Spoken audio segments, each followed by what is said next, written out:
Mr. Kantor, thank you very much for joining us. What's your take on Investec's yearly results? Yeah, I think we're delighted with the results. Under the circumstances, I think there are three key issues that I'd like to highlight.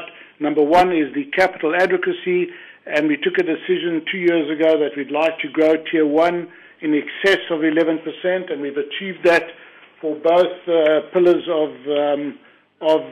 the organisation, both in the UK and the PLC, and both in Limited in South Africa. The overall capital in both cases are in excess of 15%, so I think we are very well capitalised. I think you can see from the figures that we have total surplus liquidity of £9.1 billion, and clearly that has grown from 4.9, so we are delighted with that. And the third thing is the growth of funds, third-party assets under management, which have grown by in excess of 50% to £73.4 billion. And that is made up of roughly $25.5 billion from our private client business and our wealth platform, and the balance $46-47 billion from Investec Asset Management. So I think those are the highlights from the results, and those are the points which give us a lot of confidence going forward.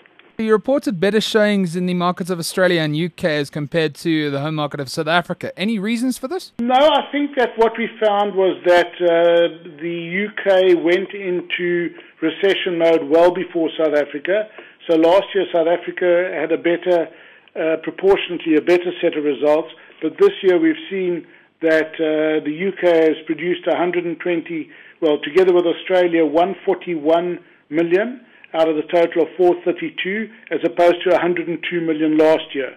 So clearly you can see the UK beginning activity coming back and beginning to produce, whereas you've seen South Africa go from 293 to 290. And clearly that is still was still in the grips of the recession last year. So, Mr. Kantor, you'd still regard South Africa as a very profitable market to operate in?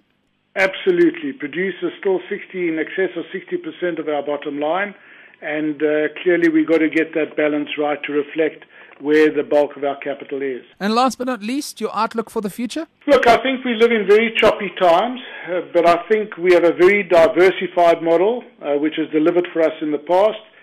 We have built very strong foundations.